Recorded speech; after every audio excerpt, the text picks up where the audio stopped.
Oh, crap. Couldn't hear me. I don't know why my mic was muted. That's crazy. But appreciate you guys for coming through.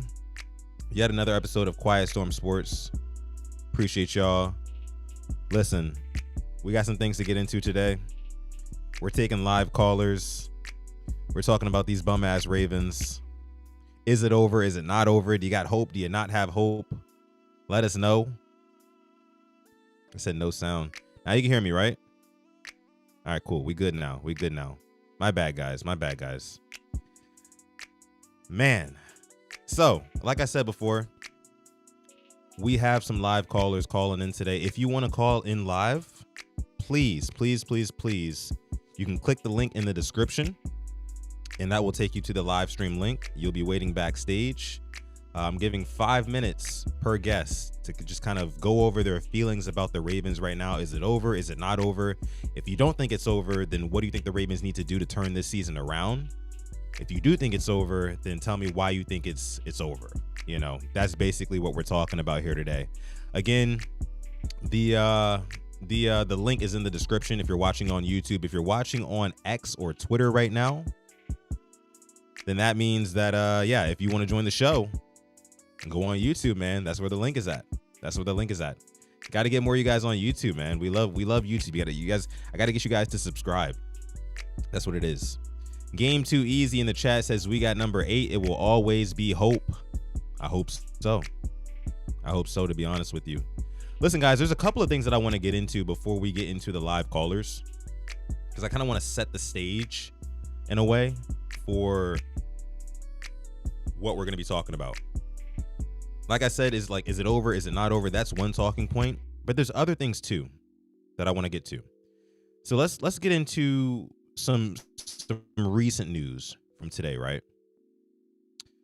This news dropped earlier today. Now, this tweet is coming from Ravens Nation Live, but they're saying it's per Jeremy Fowler of ESPN.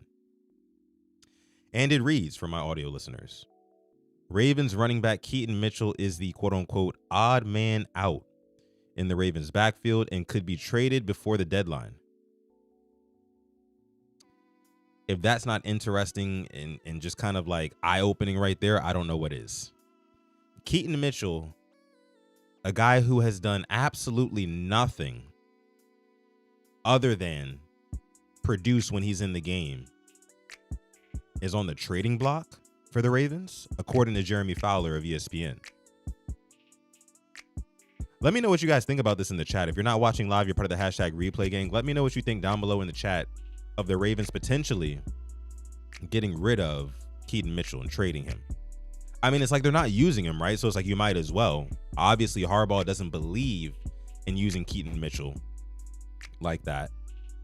So, yeah, maybe it is the best course of action to get rid of Keaton Mitchell. But let me know what you guys think. I think personally, Don Royal says this is a hard bum doing. Zeke says, nah, the Ravens are bugging if they trade him. Brandon Lewis says if they can get something good for him, like a good pass rusher, I'm for it. Josh C says, so let me get this straight.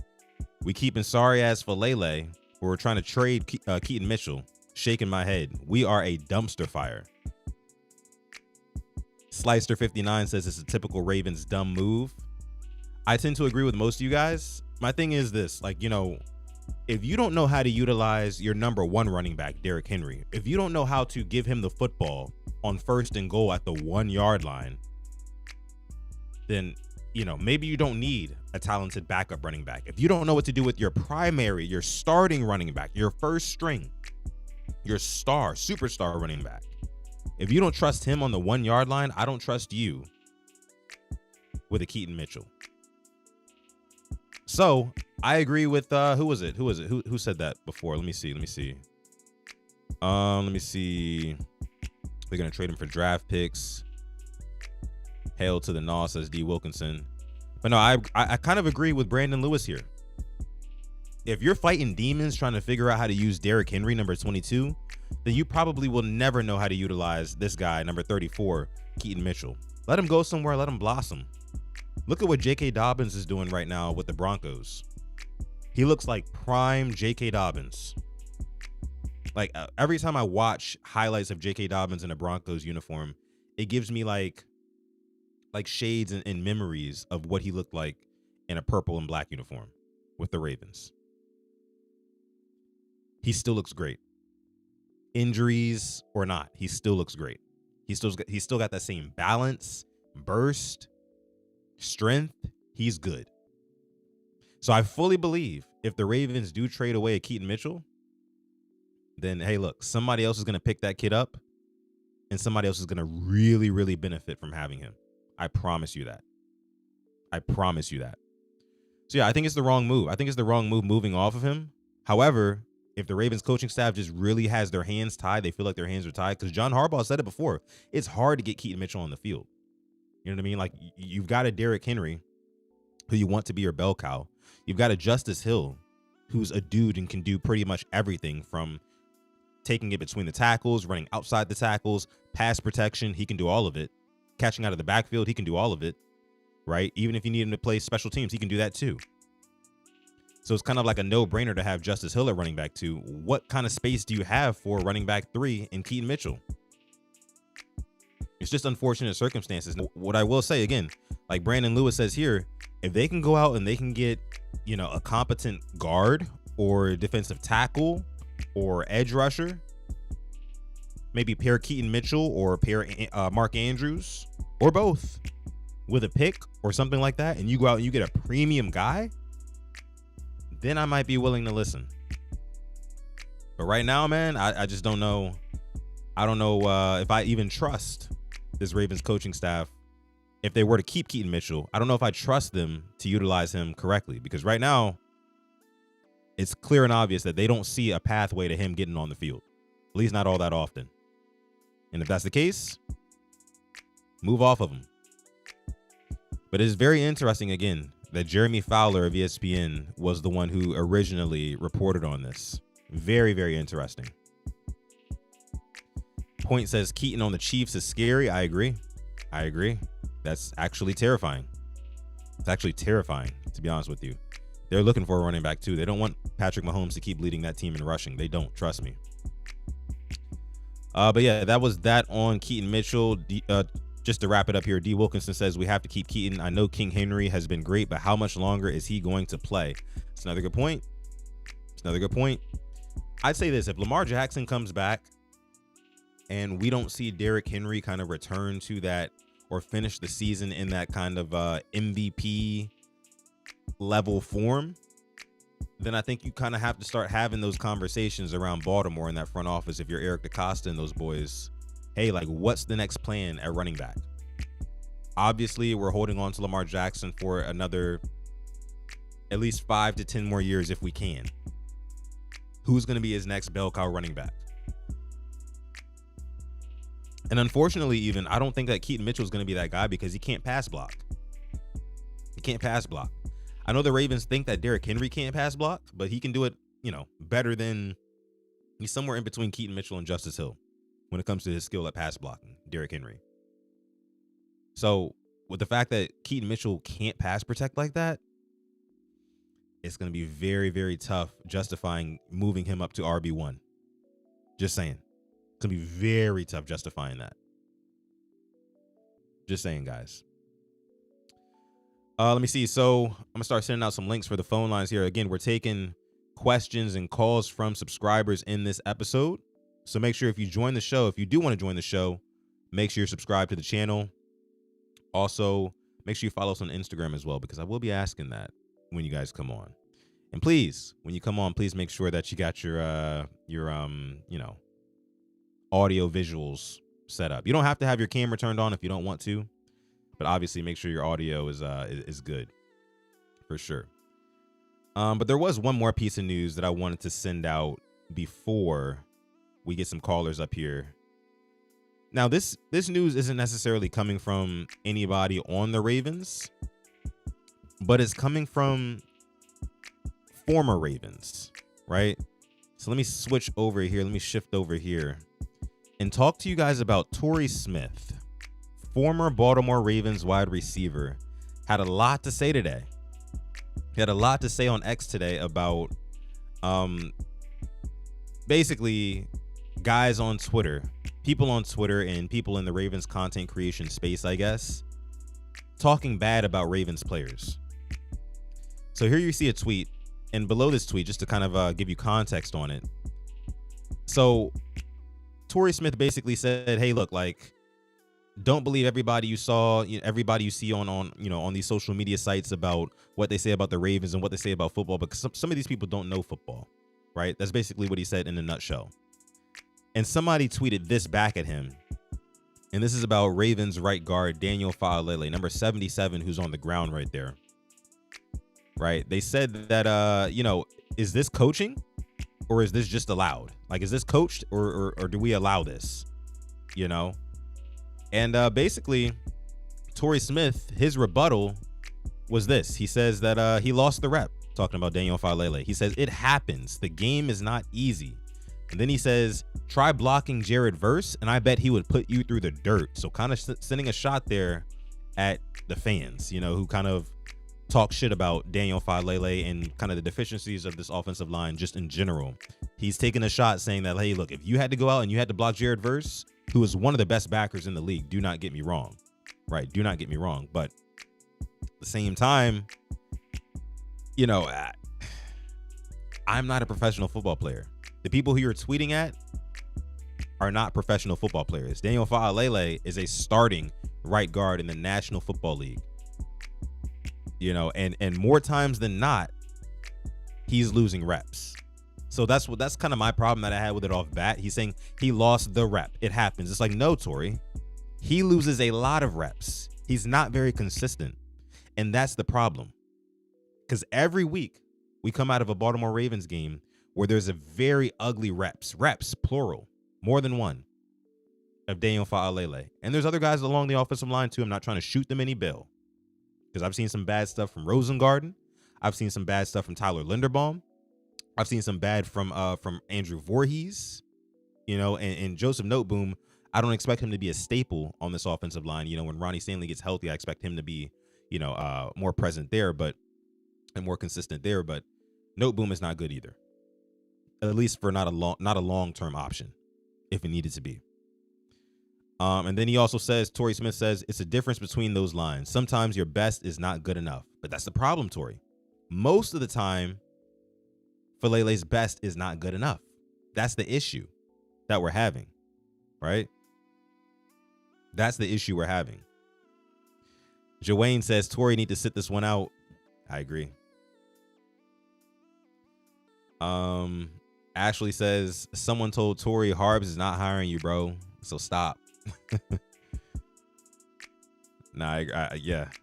It's one of those things. Like, I gotta respect Torrey Smith, because Torrey Smith, I don't want to say an all-time Raven, but he did a lot for the franchise for sure. But there's something always weird about certain NFL players who want to protect that NFL brass more than anything, that brotherhood more than anything, to the point where they're willing to ignore what's obviously on tape. Let me move along here, because Torrey Smith also followed it up with saying something else here. Let me see. Pull this up on screen for you guys. Torrey Smith also went on to say, folks will have access to all 22 film and literally make up an assignment for a player and spread fake news. Pay attention to who you listen to on here.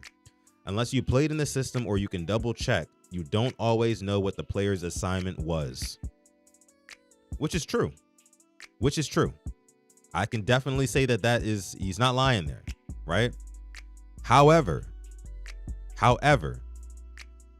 if you're telling me that Daniel Faalele's assignment on a lot of different plays is to just kind of fall forward on the ground and not block a single soul, Torrey, you tell me if that's his assignment or not.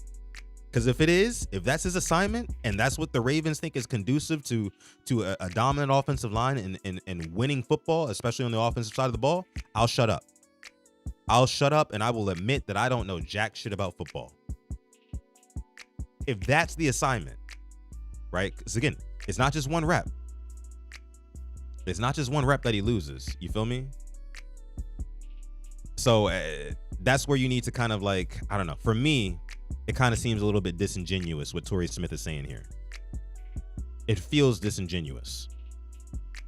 So that's just me. I might be wrong though. I might be wrong. But I just wanted to bring that up. Let me see what you guys are saying here in the chat. Let me see. Brandon Lewis says can't say Falele without saying fall. I mean, I feel you. I feel you.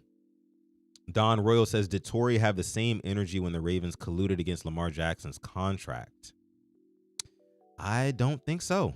I'd have to go back and look, but not from anything that I can remember. Jarvo says, I don't know if you spoke on it yet, but Eric Weddle called out the coaches as well. He did. I did see that yesterday. I haven't gotten to that yet. Maybe a little bit later in the episode. Make sure you guys like the video, subscribe to the channel. Almost 100 people watching live so far. Thank you guys so much for joining this episode of Quiet Storm Sports, part of the Purple Rain Podcast YouTube channel. Again, if you want to join the show, the phone lines are about to open up here any second now. Any second. So you can scroll down in the description. There's a link in the description of this very video to join the show if you would like to give your takes on what you think about this current Ravens team. Can't wait for that. Can't wait for that. But yeah, let me see who else we got in here. Slicer says, you're not wrong, Sutton. I know. Torrey Smith, I don't know. I just feel like he's off base. Sip to Tally Films, what's going on, Coach? Appreciate you for coming through. We had a good conversation yesterday on the Ravens Roundtable. If you guys haven't already checked that out or checked out Sip to Tally Films channel, make sure you go ahead and do that as well. He's putting out great stuff damn near daily. So with that being said, let's go ahead and get into our phone lines here, right? We got a couple people waiting backstage. Let's get into it, right? Let's go ahead and transition over here. All right. So how we're going to do this is I'm going to give everybody 5 minutes. Give everybody 5 minutes to come up here, say their piece about the Ravens. I kind of want to have like a little mini conversation, but I want to keep moving along just in case, we have more people who want to come in and join the show. But I do have my guy Chris backstage. He's going to be the very first one to come up here and join me and give his takes on the current Ravens right now. Let's go ahead and listen to what Chris has to say. Chris, you there? Yes, sir. Can you hear me? Yes, sir. I can hear you, Chris. How you doing, man? Good. How are you, Sutton? I'm good, man. I cannot complain. Other than what these Ravens are doing to me, I cannot complain, brother. So, I got you in here. Yeah, exactly. I got you in here. I want to know what your current assessment is on this Ravens team. You got 5 minutes. Get it all off your chest. I want to have a little mini conversation with you. What you been thinking, bro? So I'm just like, okay, like why does John Harbaugh take so long to make a change? Like he's too loyal to his players. And I played defensive end in college, so I see the game differently. And I'm looking at 77, and he's like a waffle fried Chick-fil-A. He letting everybody into the quarterback. He letting D linemen in, he letting defensive ends in, he letting linebackers in, safety. I mean, not every position, but like, and I'm listening to George Warhop talk last night, and I'm like, and George Warhop's like, yeah, we got Voorhees and Falele are getting better. And I'm like, George, what are you looking at? What are you looking at? Yeah. And also, I'm like, why did it take Zach Orr 5 games to realize, hey, let's put Kyle Hamilton towards the line of scrimmage, and look how well Kyle Hamilton played. Look how involved he was. I mean, he's striking receivers. He's getting extension. He's being the hammer and not the nail. Like, we've known this since 2022. We saw how much of a force Kyle Hamilton was when he played near the line of scrimmage. And so I'm just like why we have Lamar Jackson and Derrick Henry. Why don't you want to build an offensive line for them? Jared Goff got an O-line. Jalen Hurts, don't even get me started on his O-line. Those boys are nasty. They're road graders. They move people. And I'm watching film, and I'm like, we're not moving anybody. And also, why are you pulling people on the 1 yard line? I play football. About it. You don't pull anybody on the 1 yard line. You say, hey, this how we line up? We gonna beat these boys up front. None of that pulling stuff. We're not trying to get cute. Like sometimes I'm like, Tom Monken, why are you trying to get cute now, buddy? Just run the ball, okay? And like, so those are like my thoughts. And like, I'm not really mad at Mike Green or Starks because before I say anything about a player, the football player in me, I'm like, hey, I'm gonna watch tape. I'm gonna watch Mhm. tape, and especially when it comes to defensive ends, I'm like, okay, what's his assignment? Is he just engaged in a tackle because is there another rusher coming his way? Like, what is going on? And I've also noticed that Mike Green, he's just bull rushing people. I'm like, I don't know what the coaches told him. Like, hey, like, I want to see him using that cross chop. I want to see him using that chop dip in that rip. I want to see him using the ghost move, right? Like, this guy has a deep pass rush tool bag, and I'm like, that's what I'm noticing about it. And we can't stop a nosebleed on defense. I mean, Right. we can't stop a nosebleed. We can't move anybody off the ball.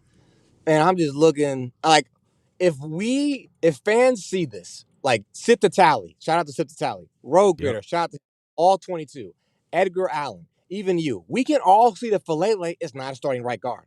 Why can't coaches who get paid and just I'm a teacher, right? They don't have to make lesson plans. They don't have to deal with behavior. They don't have to do like meetings, or they have to do meetings. We can see this, but they can't see this. That's my thing. It's that like we we went into 2024 with 3 holes in our offensive line, and it's like that. But we brought in Derrick Henry that offseason, so I'm like, why are we doing this? Like, make it make sense. So those are my thoughts. Yeah, Yeah.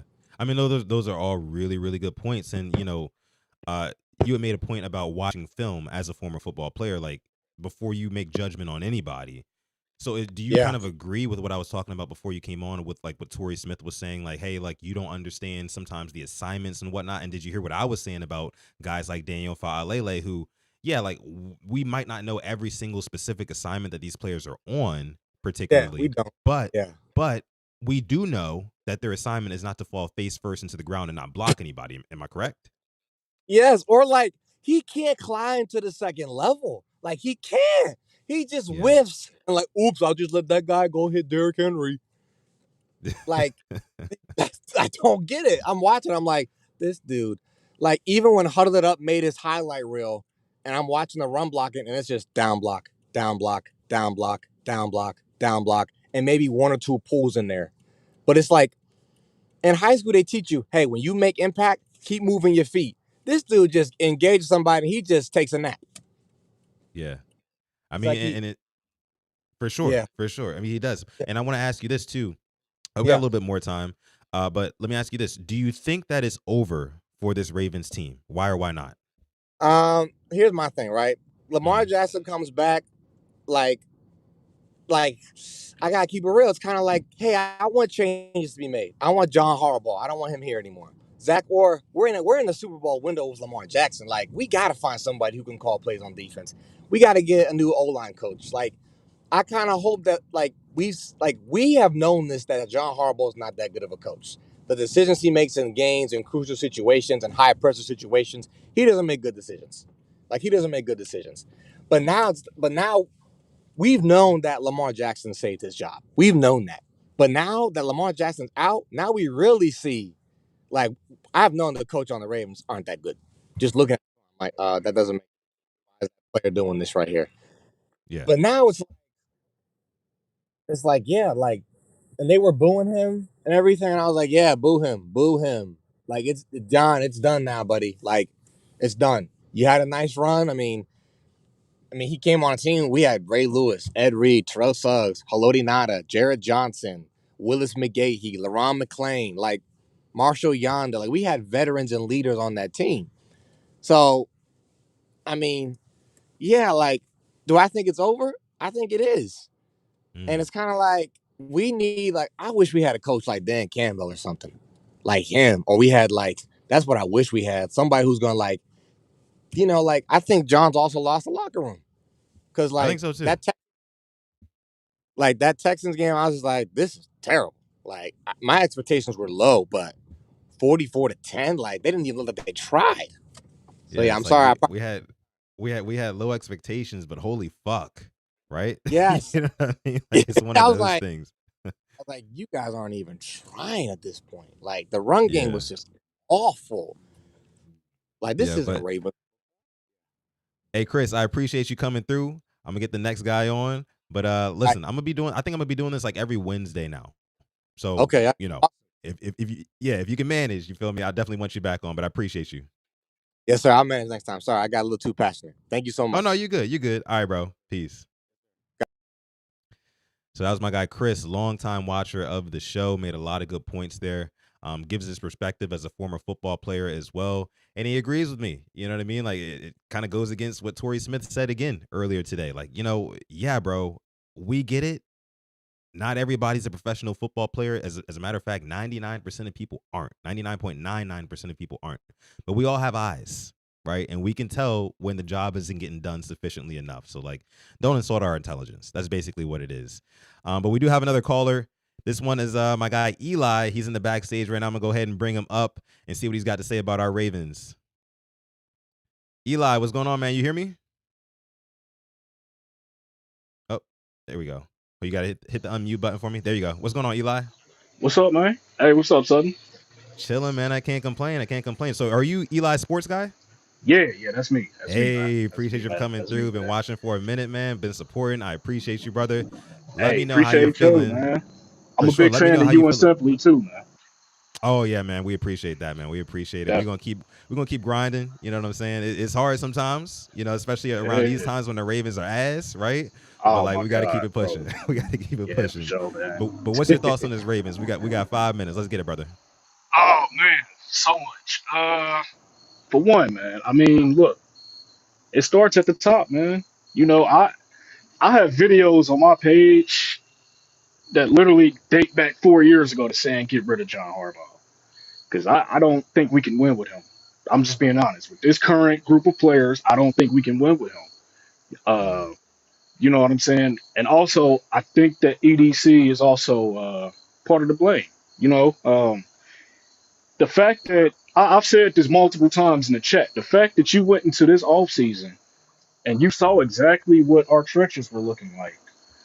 You saw what the O line and you saw what the D line was looking like. And you made no significant upgrades to that. But wait, That Eli, rubs me the wrong way. but can you say that like he didn't make significant upgrades when he had a healthy Matabike and a healthy Travis Jones, who were supposed to be a dominant duo in the middle, and then we drafted Mike Green, who a lot of us had touted very highly. What do you think about that? Well, for one, look, Matabika, yeah. Travis Jones, he's good too. But like when you play the elite teams, I'm not talking about like the Bengals. I'm not talking about the Steelers. I'm talking about the Chiefs, the Bills, the Eagles. Mm-hmm. What did our churches look like when we played them? We got dominated. We got dominated by all three of those teams. And just being a fan watching that, I'm not a fan of that. Also, with Harbs, again, I don't understand why he's getting the grace that he's getting from just the media in general. You know what I'm saying? Like we're clearly seeing, hey, you might not be that good of a coach right now, man. I mean, I love him. Don't get me wrong. We won a Super Bowl with him, yes. However, I just feel Mm-hmm. like they're giving him way too much credit for that Super Bowl. You know what I'm saying? Us Yeah. fans here, we clearly know, like, yeah, you didn't win that Super Bowl, bro. You you did not win It that.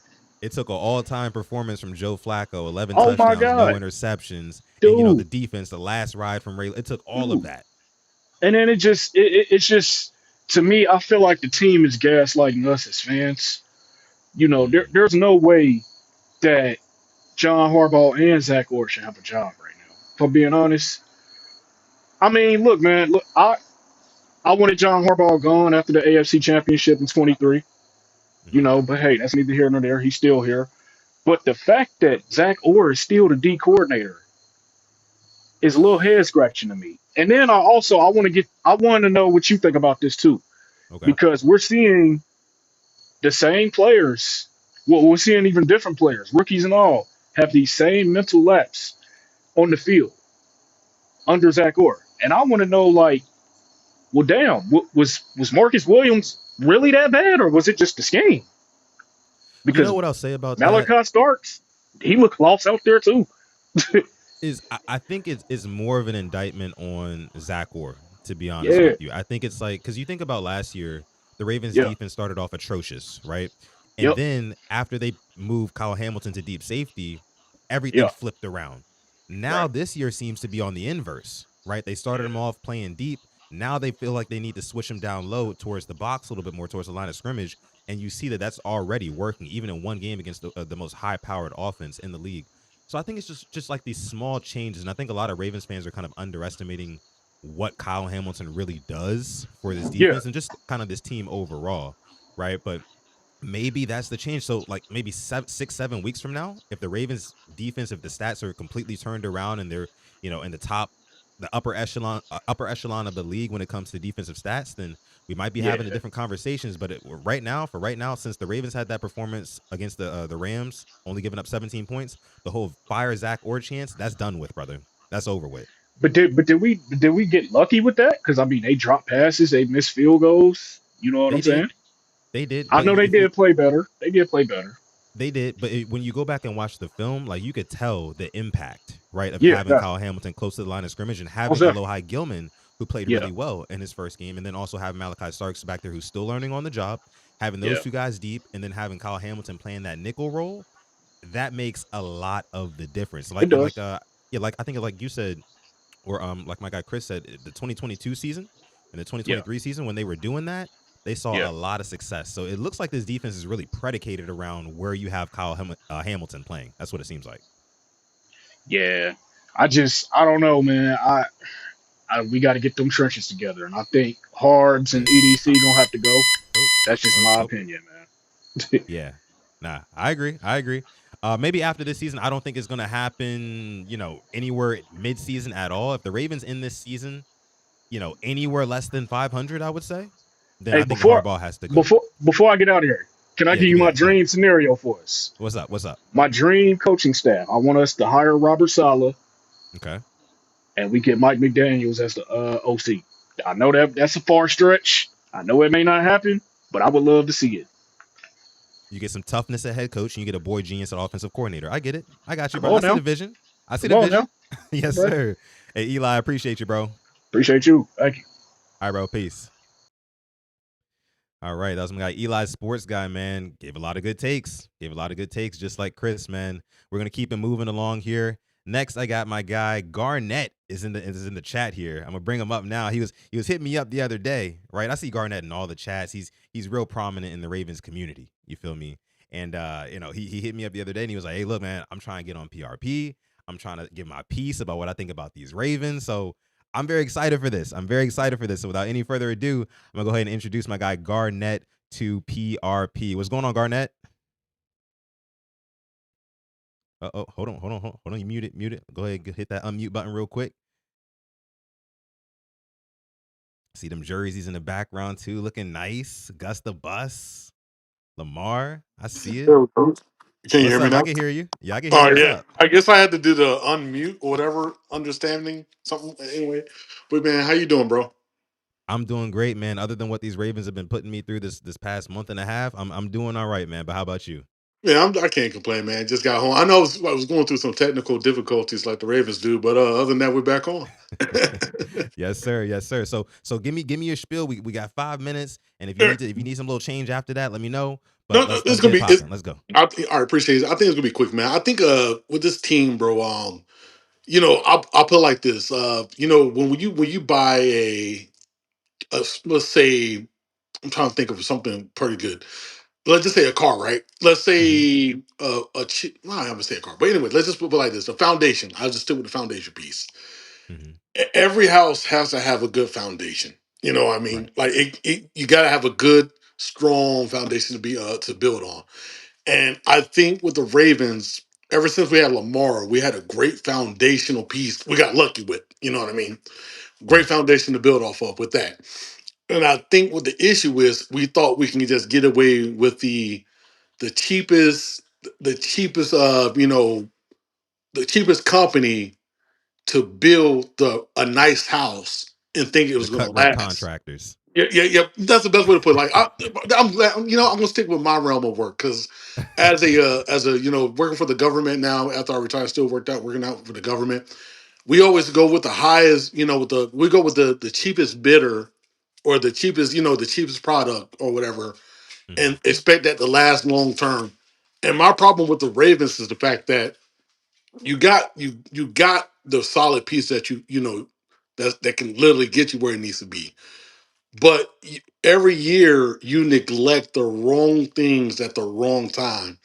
And I know a lot of people like there's a lot of people that that'll say that we don't they don't want a team to go all in and be under construction, trying to figure out a team for the next 3, 4, 5 years, whatever. In all reality, if you have a good organization like we do, you're probably going to see a quick turnaround within a year or 2 years span, which we've seen the Rams do, we've seen the Yeah. Eagles do. We've seen like just if you're a top organization, you're not going to stay in that same area.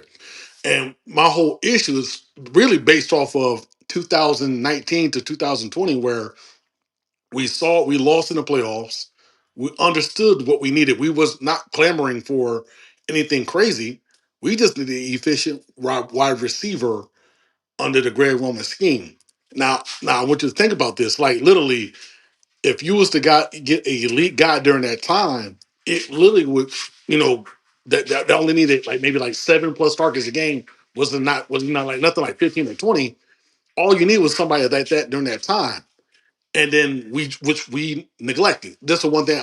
Everybody know I'm a huge EDC fan. I think a lot of people are as well. But the Yeah. one thing about EDC is neglecting. So we neglected a receiver during that one window we had. And then after Younger retired, it created a whole nother realm of neglection when it comes to not, for getting the right guard. We got a band-aid with Zeitler, but we never actually got the right piece. And I understand, and that's where I'm getting with when it comes to a foundation where I think now where we are, the foundation is getting cracked. And what I mean by that is we used to say, man, Lamar's only 21 or 22. We got time. Shoot, if you think about how time fast went by, Lamar, how old Yeah. is Lamar? 28, 29? 28. 28. He'll be 29 in January. Yep. It's crazy how fast that went by, right? Yeah. And Yeah, man. so that's one thing I always think about, like, especially in my line of work, is like, okay, how can I use the right resources? How can I get the best out of this product before, we lose the great value out of it? And that's Mhm. my problem with the Ravens, where they literally flip resource. Tyree Phillips, we've seen that. I know people already talked about the Tyree Phillips. Probably talked about DJ Fluker going back and forth at Right. right guard and right tackle. Literally Yeah. cost us playoff games doing that. And it's literally the same stuff. John Simpson, he was the most penalized guard, and we brought him along. And then Chris Jones made him hold his pocket during the playoff game the whole time. Yeah. So it's like every year it literally goes right back to the point where we neglect. And I was one of the ones where this year where it's like, damn, we have a lot of good pieces. This is the AFC is like in a rut right now. I can already see the AFC being in a rut. Like it just doesn't look, top heavy like it usually does. And that's my whole thing where the right moves needed to be made this free agency period, and it wasn't addressed like a lot of us would say. So that's where I'm at with it, man. It's just I just feel like we literally had the perfect foundation, and it literally is severely cracking right in front of us. And I know I'm not trying to be the Debbie Downer and saying that about the playoff run and all that, but the Uh-huh. biggest thing right now is like literally Ronnie Stanley. Like if for the people who are thinking that we can probably make a deep playoff run, I hope we can. I hope. But the thing about it, 1 week for Ronnie Stanley for that ankle ain't gonna be enough. I just already we already seen this happen many times already where he's in and out of the lineup due to Yeah. that. And then you got Note Boom out of all people. Not trying to crap on him. He's an NFL player. He made it right. But you got this guy who's struggling 24/7 every time he gets on the field, and he got a chance to get the quarterback killed. So along with the guard play, so it's a lot. It's a lot for hey Lamar, fix this. You know what I mean? It just It it's too much. is. You're absolutely right about that. Eli says here in the chat with the 2-piece, appreciate you making it rain, brother. Says, I don't want to see Lamar come back and save John Harbaugh's job again. And that's pretty funny to me. But addressing your point about Eric DaCosta and just kind of like the negligence here, right? You know, and I like your original point of, it takes a good foundation first, because without a good foundation, nothing else matters. If your foundation is trash, I don't care how nice the stairwell is, how beautiful your windows are, if they're floor to ceiling. I don't care about, any of that other fancy bells and whistle stuff. It starts with the foundation because all of that other stuff will collapse without the foundation. Now, where I will shoot EDC some bail is that, I'm sure EDC, much like a lot of other Ravens fans as well, kind of thought that this offensive line, with the exception of Daniel Faalele, because I don't think anybody went into this season thinking that Andrew Voorhees was absolute garbage and should not be starting at all. Maybe some people said, okay, maybe he deserves some competition before he just locks down that left guard spot, right? But the only real kind of question mark that people had was with Daniel Faalele, and Daniel Faalele actually ended the season on a pretty strong note last year. So the Ravens had every reason to believe that this offensive line was going to take a step forward, just like they had every reason to believe that this Ravens defense wouldn't start slow again, in the second year of Zach Orr. So I can't really put it too much on Eric DeCosta because, again, also this roster on paper, and that's what matters, like preseason, right? On paper stuff, right? This roster on paper was regarded as one of the best in the league, and the Ravens were perennial Super Bowl favorites, right? I think that they were the favorites to win the Super Bowl on the year. So I can't really put it too much on Eric DeCosta as much as I would put it on a John Harbaugh, right? Who's the head coach and who has the final say so on who's going to get competition at their spot or not. Pretty much every other spot, every other position on this team got competition other than those two guard spots, right? And it's as unfortunate as it is, I believe it's more of an indictment on Harbaugh. Do you think that Harbaugh needs to go like immediately, or do you think that he should go after the season, or are you a Harbaugh guy? Let me know what you think No, about Harbaugh. no, I like Harbaugh. Probably this. I treat Harbaugh like hey, dude. Outside of work, Harbaugh's a cool dude. You know what I mean. That's how you treat Yeah, Harbaugh, man, and just that's how I look at it. But like I said, it's a 50-50 split, man. I know I got done listening to a podcast between Tony Lombardi and Ray, the dude that does this, McFarland, Brian McFarland, whatever. yeah, And everywhere I hear, it, even the people that are literally, sat with, Bashadi and whoever, it's like people who don't know, hey, he's the GM, but John has this power. And I think that's where it gets wicked. Like, as a GM, it's my job to bring the best talent into the room. And then it's on you to see who deserves a starting spot. And I think that's where, at the end of the day, it falls on. At the end of the day, I'm going to put it on the GM. And it's right for equal blame, but at the end of the day, I'm going to. Every time you're going to look at somebody for the 1 point failure, the definition of a GM is to construct a roster and make the best roster you can, and for the future. yeah. So when you, like I said, when you neglect the one position that literally, I swear, I kid you not, I'm gonna give you the most craziest timeline. I want you to think about this, Sutton. Okay. The 2019 game, Jeffrey Simmons from Tennessee Titans, did he f everything up in the interior? Yeah. All right. When we played against the Buffalo Bills, the next following year, I know Lamar got knocked out, but before that though, who was messing up that game? Ed Oliver, right? Ed Oliver. Yeah. Interior play. The next time we actually got to the playoff with Lamar in it, the Kansas City game, I'm not counting the one with Huntley. The one we played against the AFC Championship game, Chris Jones. Chris Jones with going against John Simpson and then going between John Simpson and McCarry.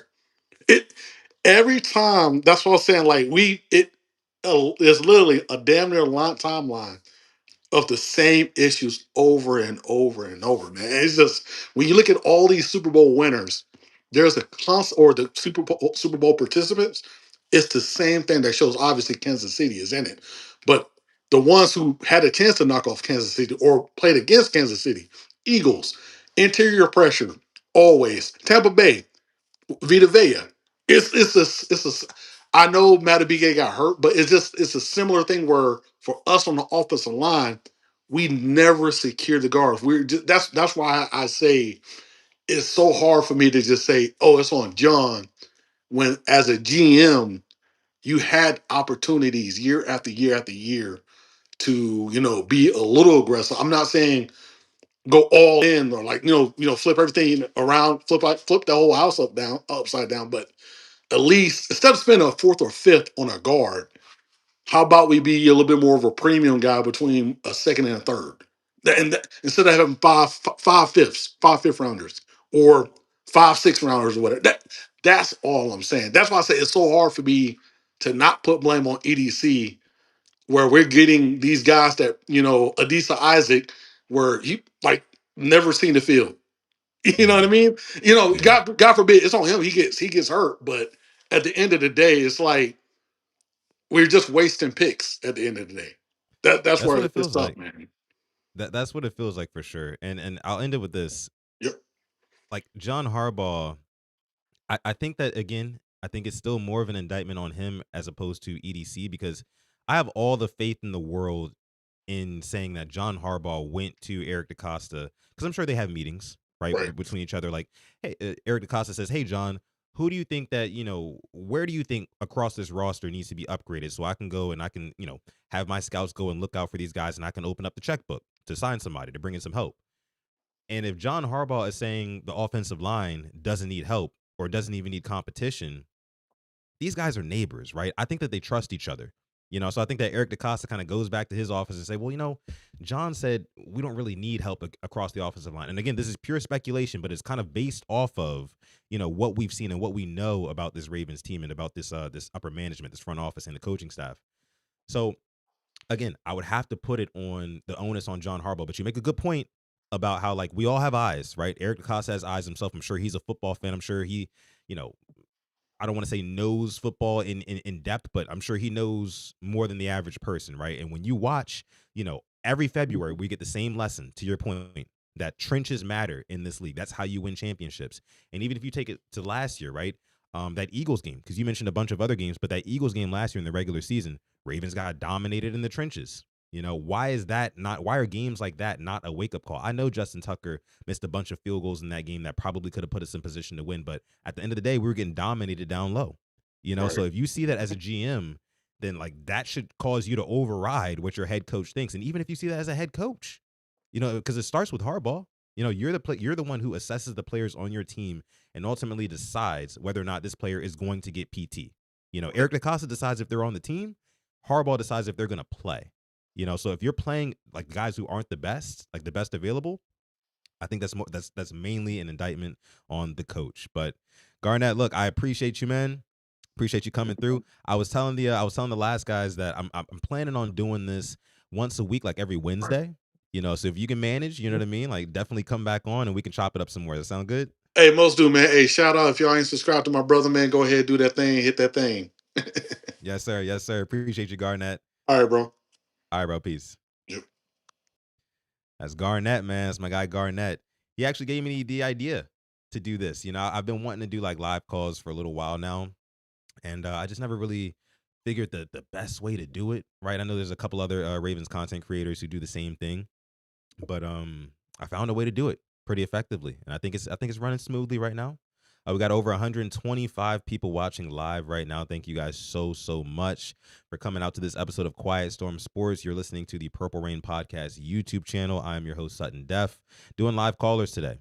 So if you still want to call in, may take a couple more before we close up shop here on this episode of the show.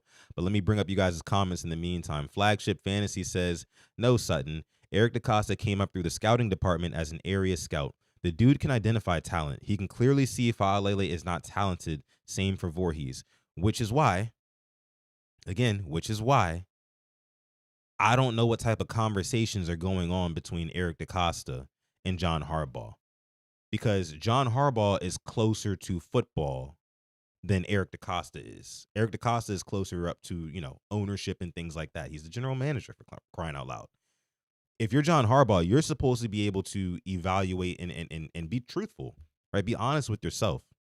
And don't just let it be like a relational thing where like, oh, we like this guy a little bit more than we like that guy personality wise, or, whatever wise. Like, we love his story, things like that. Like that doesn't matter in this league, right? Much like any job, right? I mean, just kind of speaking in terms of the jobs of the offensive linemen themselves, a Daniel Faalele, for example, or an Andrew Voorhees. And this kind of goes back to the whole Torrey Smith thing. How long can you be at a job and consistently fucking up at that job and still keep that job? Any of us who are making, regular wages, regular salaries, right? Whatever that might look like for you. Most of us, it doesn't compare to professional athletes, especially not guys in the NFL. They get paid a boatload. Why these guys who are getting paid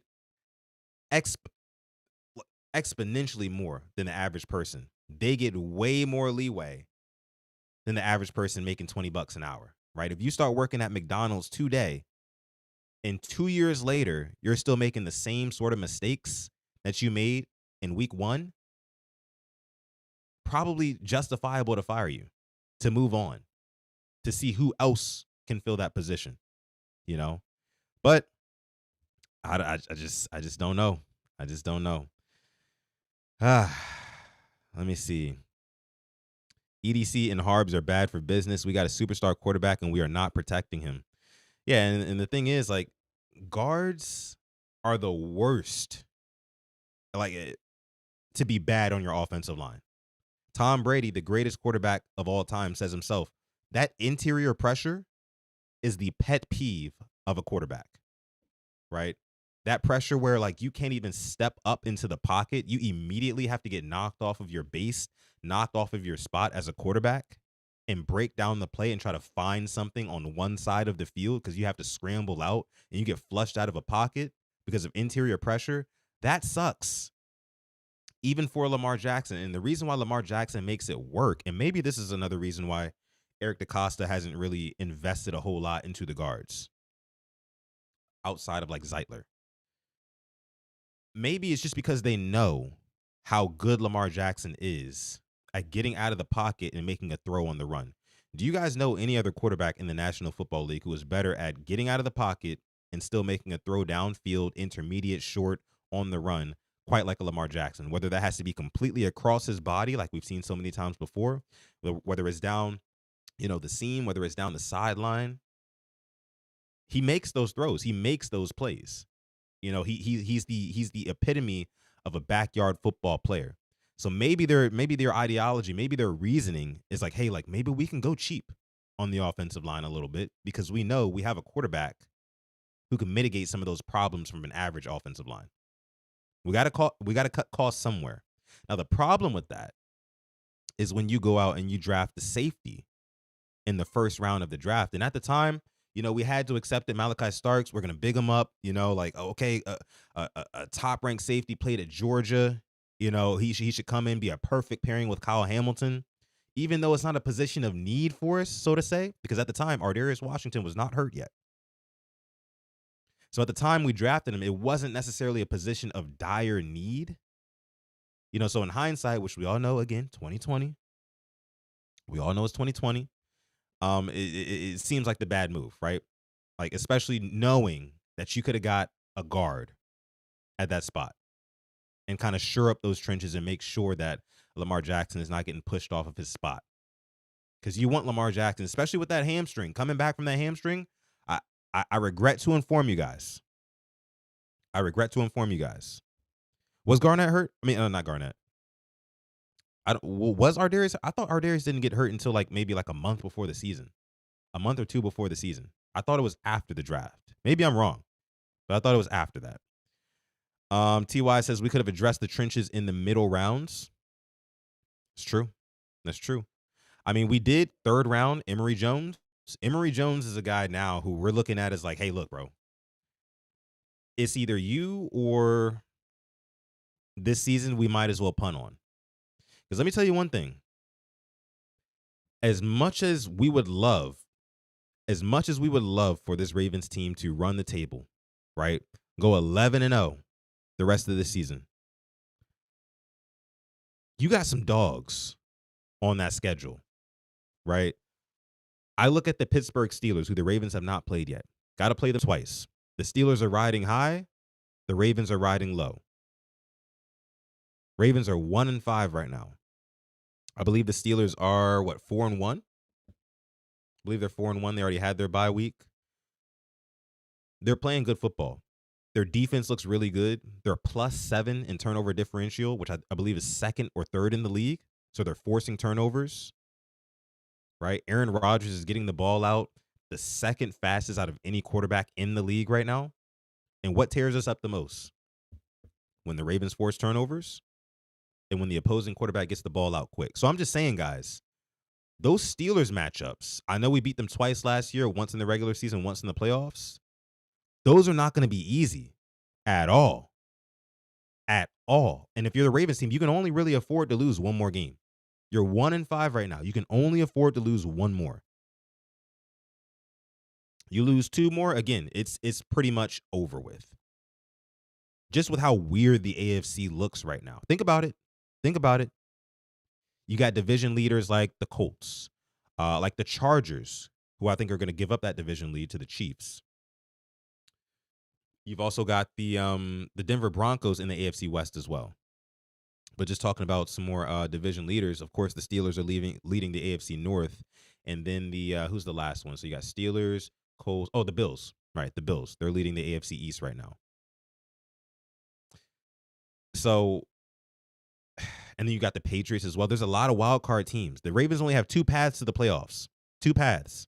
Either you get one of those last three wild card spots, which with how competitive the AFC looks right now, that don't look too hot. It's either that or you win the division.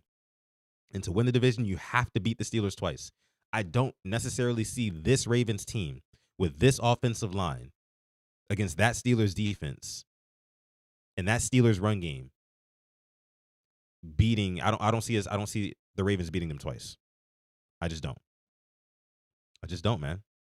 138 people watching live. Appreciate y'all for coming through. Make sure you like the video. If you're watching on X, make sure you follow me on X, man. Follow me on X at Sutton Def. I'd appreciate that. I'm coming out with, all sorts of takes all day, every day about these Ravens. Some of them are funny. Some of them are more serious. Some of them are just kind of, whatever. Just make sure you follow me. There's a lot of good stuff coming out of my X account these days.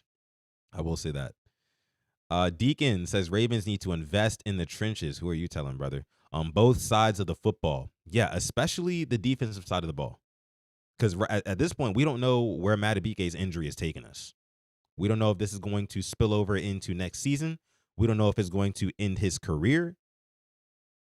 But regardless, now more than ever, you got to bring in somebody at defensive tackle. You got to invest in the trenches on both sides. So, yeah, I believe guard as well. And maybe you try to go out and you find your left tackle of the future this offseason. I think that'll be probably one of the main objectives for the Ravens this offseason. Find a left tackle of the future. Stanley is hurt too frequently, and he's not getting any younger, right? And he's still expensive. So, but what I will say, when we talk about like the trade deadline, guys, when we talk about the trade deadline, that's something that I think, a lot of Ravens fans have been talking about recently. Like, will the Ravens make a big move? Will EDC take a big swing, right, to try to salvage this season? Joanne says, I thought since New England beat the Bills, they're on top of the East. I don't think so, only because I think the Bills have more conference wins, if I'm not mistaken. I'll have to go back and check it really quick. The Patriots might be on top, but I think that they have more conference wins, and that's why they're on top. Oh, never mind. Patriots are number one seed there. But that just further proves my point, man. There's so much competition in the AFC East. You got the Patriots and the Bills. Remember, there's only 3 wild card spots, and division winner automatically goes to the playoffs. So you got the Bills or the Patriots who are going to be jockeying for position for a wild card spot, and they're both already off to a hot start. You got the Steelers who are looking like they want to win the division. So that's the only other route. We're lucky. We're lucky that the Bengals are 2-4 right now. Lucky. Of course, they're without Burrow. Ravens caught a break there. Colts are 5-1 right now, but you also got the Jaguars in the AFC South who are 4-2. We don't know what the Texans are going to do. Will they bounce back? There's not going to be a whole lot of these wild card spots opened up, guys, is my point. And the AFC West is the toughest of all of them. Chargers leading it right now, 4-2.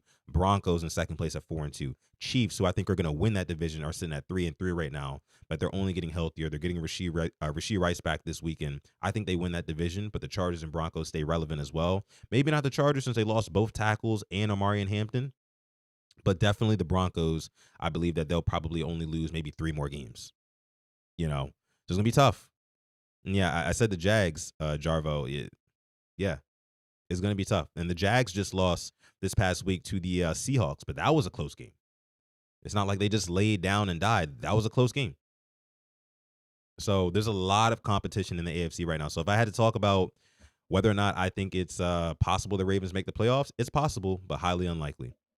And like I was saying before, when it comes to whether or not the Ravens will make a big splash before the trade deadline, it's either going to be this week that we hear some big news, or it's going to be the literal week of the trade deadline, which is November 4th. It's going to be no in between. It's going to be no in between, guys.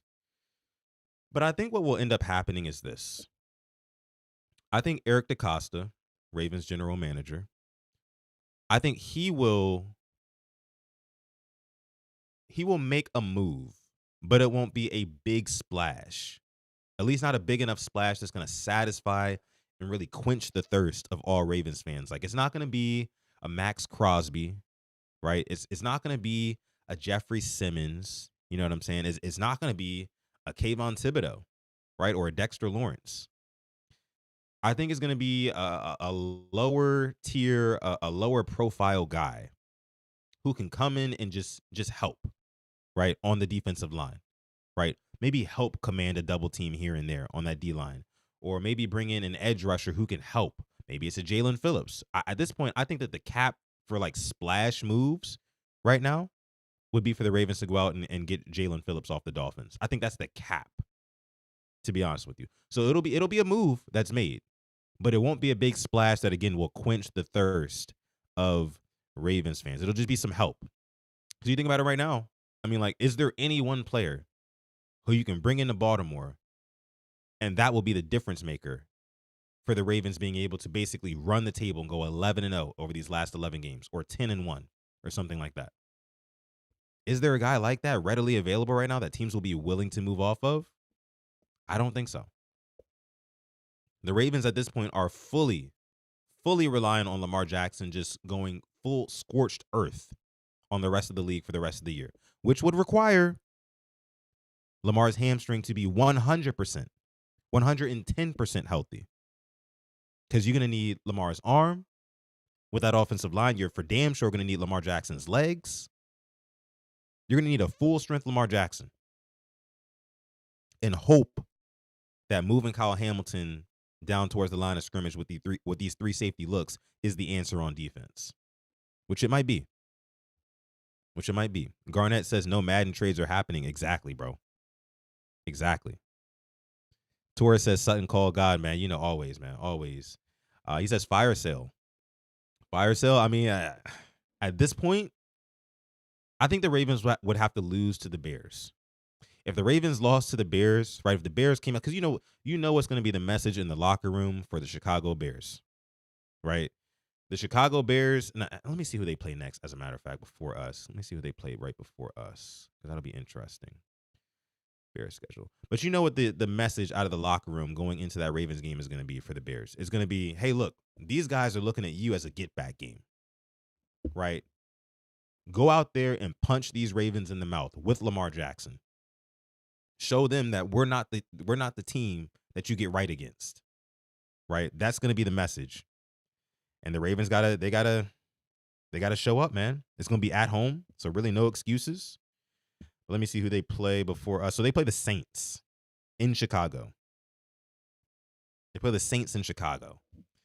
That's a game that they very well should win. So, I mean, you know, they've won their last 3 games already. They've won their last 3. If they beat the Saints, which I expect them to, they'll be on a 4-game win streak coming into Baltimore.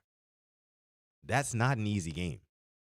It looks like Ben Johnson, Caleb Williams, they're getting it together in Chicago. You know, I love what they have going on. DJ Moore, Dunze. It's not going to be easy beating those guys. So, but I think if you lose to the Bears, if you're the Ravens, if you lose to the Bears out of the bye week, then it's time for a fire sale, Taurus. Then I think it's time to go ahead and just, okay, look, we're punting on the season. You know, it might even be possible you shut down Lamar. I don't think you shut down Lamar unless you lose more than 7, though. You know, if you lose 3 games after the bye, then okay, and if you look at the lay of the land in the AFC, and it's looking like there's a super, super duper outside chance that the Ravens actually make the playoffs at that point, then I think you fire sale, you punt on the season, and you shut down Lamar. Make sure he's fully healthy for next year. He's worth too much money. He's going to demand too much money over the offseason for you to even risk at that point with 8 losses, trotting him back out there, when the season is basically a wash. Smitty says EDC is a coupon shopper. Yeah, man. In certain instances, I can definitely say that. I can agree. I don't really understand for the life of me what's been going on with bringing guys in like CJ Gardner-Johnson. Like he got released yesterday after only being a Raven for 6 days. You can't put these guys, especially these guys who are in the middle of their career, you can't put them into a dead-end internship on the Ravens practice squad. They're just not going to go for it. Okay, they're just not going to go for it. These guys want to play, and they want to play now, and I get it. I can't even be mad at them. Let me see. Don't forget to like the video, subscribe to the channel if you're watching on YouTube. We got 141 people watching live right now. Thank y'all so much for joining this episode of Quiet Storm Sports. Appreciate you guys. My name is Sutton Def, your host. RG says Ravens will lose to the Bears. I'm not picking the Ravens to lose to the Bears. I think that game could be a little bit closer than we think. And I think that the only way that Eric DeCosta is going to be justified of making a big swing before the deadline, November 4th, and when the only games we have between now and then are the Bears and the Dolphins on Thursday Night Football, the Ravens have to go out and show that they are back on top as a dominant team on all sides of the football. That's without the extra help. You got to show you're dominant on offense, dominant on defense, and special teams in these next 2 games. If so, that gives Eric DeCosta a reason. Okay, let me go shore up the trenches now. Let me go shore up this defensive line mid-season, try to make something happen, so we can go on a run potentially. That's the only way that I see that really happening in that fashion. The only way. TY says dominant. Can we be competent first? Yeah. I mean, I think competent was what we saw, at least from the defense, against the Rams. So I do expect for the defense to come out against this Bears team. I'm going to be picking the Ravens to win that game, by the way, regardless of if the Bears beat the Saints next week or not. Because I don't really trust Caleb Williams yet to really dominate a Ravens team for 4 quarters. I don't, especially if he has Lamar Jackson, especially if he has the pressure of Lamar Jackson being on the other side of that sideline, knowing that he can run it up on you. I think Caleb Williams forces some stuff. I feel like the Ravens get 1 to 2 turnovers in that game, hopefully multiple. And I think that they win that one. Again, can't be for sure. King Blaze says 1-6 incoming. You guys got to stop being so negative, guys. Come on. I don't necessarily think that we're going to make the playoffs. Again, I think the Ravens probably go 7-4 or 8-3 over these next 11 games. But I think we can beat the damn Bears, though. I think we can beat the Bears. And if we can't, look, I'll hop on this very podcast and I'll tell you guys, look, it is over. It's very close to being over right now. Every other game for the rest of the season is going to be a playoff game. And I think that the Ravens probably win their first couple coming out of the bye until they run into maybe the Steelers. And I feel like they drop one of those. And then the season's really, really on life support, as if it already isn't right now. And I think they might drop a couple more. Let me see. Torrey says, Sutton, LOL, the Falcons just beat the Bills. That's true. But I still have faith in the Bills that they'll kind of course correct and they'll turn things around. They've lost 2 in a row now. I don't expect them to keep sliding. If there is a team that I expect to maybe take a little slide, it's the Chargers. Again, losing both of their tackles. Rashawn Slater for the season. And, of course, Joe Alt went down a couple of weeks ago. That's tough. Of course, they lost their starting running back as well. That's tough. So, I'm not going to say it's a win for the Ravens, but that's kind of a win for the Ravens. At this point, you're looking for either the Chargers, the Patriots, the Broncos, or the Jaguars, or really all 4 of those teams to take a major step back. You need them to. You need one of those teams or 2 of those teams to fall off the face of the earth if you want a chance at getting one of those wild card spots, period. That's what it is. Garnett says 10-7 is the worst I think will happen to us. That's lofty, man. We got to think about how this defense look. I mean, if we get the defense that played against the Rams and a Lamar-led offense, I don't think too many teams in the league can beat that. especially with a team that's growing in confidence and momentum. I don't think too many teams can top that, to be honest with you. So Torrey says, hey, man, I need that number 1 pick. I don't think we're not there yet. We're not there yet. We'd have to literally maybe win a game or two, you know, at which point we might get the number 1 pick and a new head coach. Wouldn't be so bad. But hey, look, I don't like having those type of talks in October, man. I still want to keep some faith. I want to keep some faith. Again, it's highly unlikely the Ravens make the playoffs, but it is still possible. But I think I'm going to go ahead and leave it there for this episode of Quiet Storm Sports. Again, I appreciate each and every one of you guys for coming out to this episode.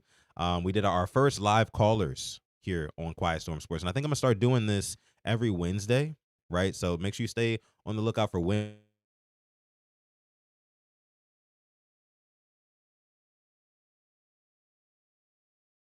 Description of this video. I'll make sure it's in the description of future videos too.